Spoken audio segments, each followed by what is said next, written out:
অকণিহঁত তোমালোক সকলো নিশ্চয় কুশলে আছা। আজি তোমালোকৰ বাবে এটা নতুন সাধু লৈ আহিছোঁ। সাধুটোৰ নাম হৈছে বুবুলৰ ৰাজহাঁহ। আহাচোন সাধুটোৰ মাজলৈ যাওঁ। বুবুল এটা খুব সৎ আৰু পৰিশ্ৰমী ল'ৰা আছিল। সি সৰুৰে পৰা যথেষ্ট কষ্ট কৰি জীৱন নিৰ্বাহ কৰিবলগীয়া হৈছিল। মাক দেউতাক অতি দুখীয়া আছিল, গতিকে সি ভালদৰে পঢ়াৰ সুবিধাও নাপালে। কিন্তু সি কি কৰে জানানে? সি হাঁহ কুকুৰা পোহে, সেইবোৰ প্ৰতিপালন কৰে আৰু সেইবোৰ বিক্ৰী কৰি বা তাৰ কণী বিক্ৰী কৰি সি সুন্দৰকৈ চলি যায় আৰু নিজৰ পৰিয়ালটোকো সি সুন্দৰকৈ চলাব পাৰিছিল। এবাৰ সি বজাৰৰ পৰা পুহিবৰ বাবে এটা ৰাজহাঁহ কিনি আনিল। ৰাজহাঁহটোক সি খুব মৰম কৰিছিল আৰু তাক ভালদৰে খাবলৈও দিছিল। কেইদিনমানৰ পিছত দেখিলে ৰাজহাঁহটোৱে এটা কণী পাৰি থৈ গৈছে আৰু কণীটো দেখিবলৈ সোণৰ দৰে। বুবুলে ভাবিলে কণীটোৰ ৰংটো এনেকুৱা হ'ব নালাগে, কিয় হ'ল বা? সি তাৰপিছত এবাৰ সোণাৰী ওচৰলৈ লৈ গ'ল। কি জানিবা সোণৰ কণীয়ে পাৰিছে। যেতিয়া সোণাৰীজনে ক'লে যে এইটো সঁচাকৈয়ে সোণৰ কণী, তেতিয়া বুবুলে ভগৱানক ধন্যবাদ দি তত নাপালে। মই যে ইমান কষ্ট কৰি চলিছিলোঁ, ভগৱান তুমি যে মোলৈ চকু মেলি চাইছা। সি সেই কণীটো বিক্ৰী কৰি বহুত ধন পালে আৰু সেই ধনেৰে সি নিজৰ বহুখিনি অভাৱো পূৰণ কৰিলে। সুন্দৰকৈ ঘৰ দুৱাৰ নিৰ্মাণ কৰিলে।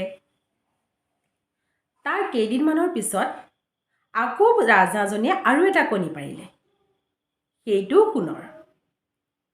এনেদৰে কেইদিনমানৰ মূৰে মূৰে ৰাজহাঁহজনীয়ে একোটাকৈ সোণৰ কণী পাৰি থাকিল আৰু সেইবোৰ বিক্ৰী কৰি বুবুলৰ অৱস্থা আগতকৈ যথেষ্ট ভাল হ'ল। এতিয়া সি অনবৰতে দুখ কষ্টৰ মাজত জীৱন কটাবলগীয়া নহয়। সি নিজৰ ঘৰ দুৱাৰ ভাল কৰাৰ লগতে যিবিলাক আধুনিক সা সুবিধা আছে সকলোখিনিয়ে লাহে লাহে এটা দুটাকৈ কৰি ল'লে। অৱশ্যে লাহে লাহে বুবুলৰ অলপ লোভো বাঢ়িবলৈ ধৰিলে। তাৰ ৰাজহাঁহজনীৰ ওপৰত মাজে মাজে খং উঠে। তাইনো কিয় সদায় কণী নাপাৰে? সেই কেইবাদিনৰ মূৰত এটা কণী পাৰে। তাই যদি সদায় কণী পাৰিলেহেঁতেন তেনেহ'লে মইতো বৰ ধনী হৈ পৰিলোঁ হয়। এনেকৈ বুবুলে ভাবিবলৈ ল'লে। আৰু এদিন সি ভাবিলে,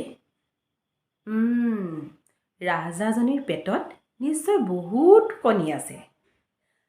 তাই বদমাচি কৰিয়ে এটা এটাকৈ এনেদৰে পাৰি থাকে। মই যদি তাইৰ পেটটো কাটি আটাইখিনি কণী উলিয়াই লওঁ, তেনেহ'লে মোৰতো আৰু একোৱেই অভাৱ নাথাকিব।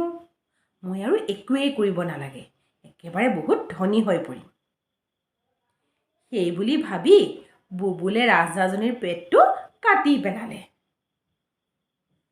কিন্তু ইছ ৰাম, ৰাজহাঁহজনীৰ পেটটো কটাৰ লগে লগে ৰাজহাঁহজনী মৰি থাকিল আৰু তাইৰ পেটত একো কণী নাছিলে।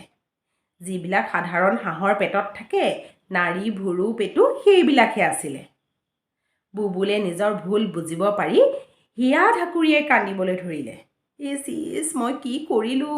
মোৰ মৰমৰ ৰাজহাঁহজনীক কিয় মাৰি পেলালোঁ? কিন্তু কান্দিলেও জানো মৰা বস্তু ঘূৰি আহিব? সি গোটেই জীৱনৰ কাৰণে তাৰ মৰমৰ ৰাজহাঁহজনী হেৰুৱালে। আৰু এইটো কিয় হ'বলৈ পালে? কাৰণ বুবুলৰ লোভ বাঢ়ি গ'ল।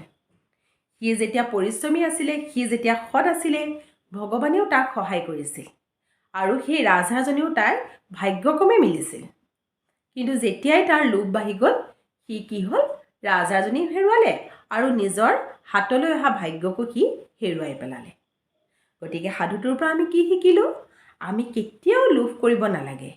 আমি পৰিশ্ৰম কৰি যি পাওঁ সেয়াহে আমাৰ প্ৰাপ্য আৰু আমি সেইখিনি লৈয়ে সদায় সন্তুষ্ট থাকিব লাগে। তেনেহ'লে আজিলৈ এই সাধুটোৰ পৰা আহোঁ। আকৌ আমি নতুন এটা সাধুলৈ পুনৰ লগ পাম। ধন্যবাদ।